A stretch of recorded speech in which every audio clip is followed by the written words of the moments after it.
Welcome to The Explainer. We live in a world that's just overflowing with data. It's everywhere.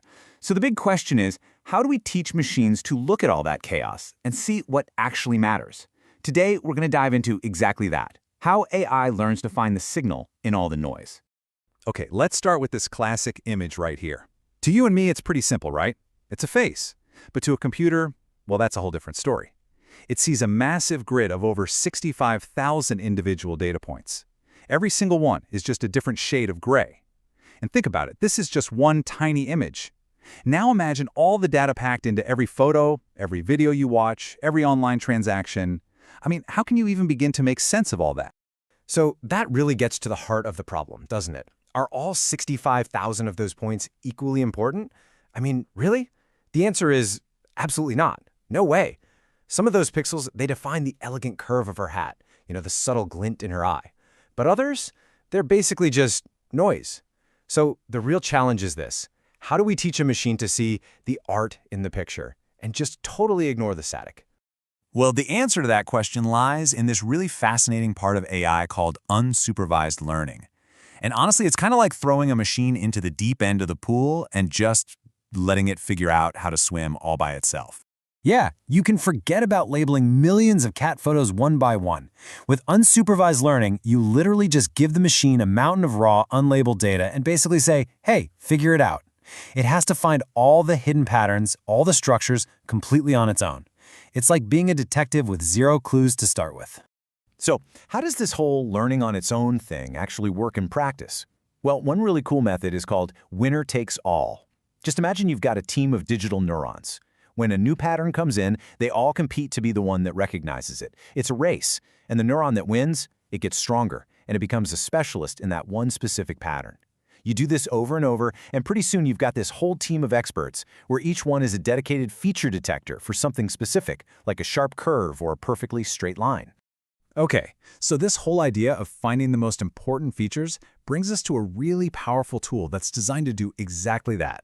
It's called Principal Components Analysis, or just PCA for short. And really, it's just a mathematical way to find the absolute core essence of any data you give it. Now, Principal Components Analysis. I know, it sounds super intimidating, right? But it's really just a fancy way of saying summarization. Seriously. Imagine you've got a recipe with like 100 different ingredients. PCA is the thing that helps you find the 5 or 10 key ingredients that really make the dish what it is. It finds those principal components, the things that hold the most information, the most flavor, if you will. And here's how it works. It's basically a two-step process. First, you have the encoder. Think of it like a master chef analyzing the dish. It breaks the image down into its most essential ingredients. Then you have the decoder. The decoder takes only those core ingredients and tries to cook up the original image again. And the really amazing part is just how good the final dish, the final image is, even with so few ingredients. So that's all the theory.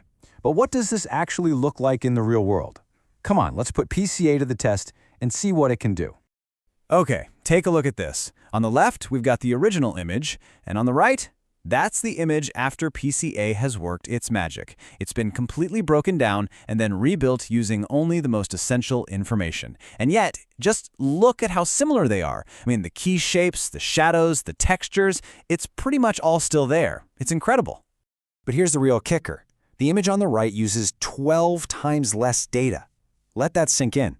That's a 12-to-1 compression ratio. We've literally thrown out almost 92% of the original information, and our eyes can barely even tell the difference. That is the power of finding what truly matters. So what this shows us is that PCA is basically like a super smart filter.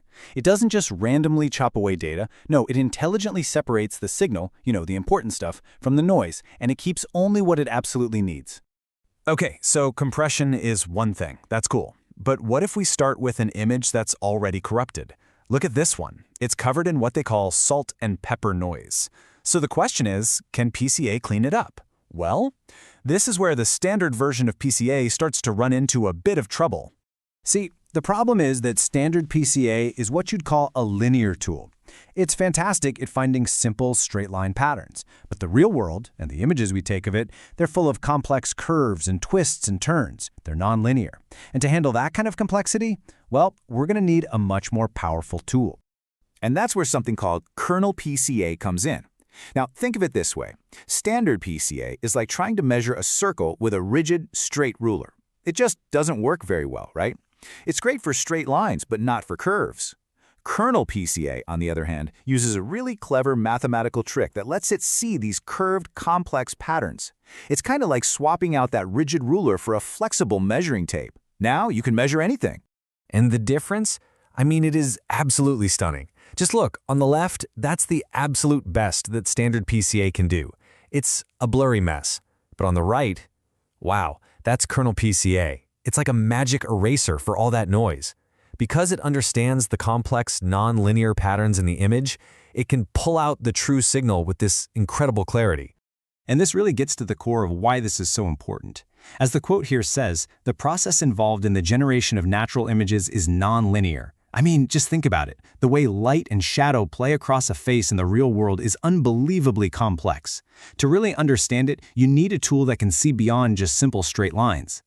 So that brings us right back to where we started, with a big question.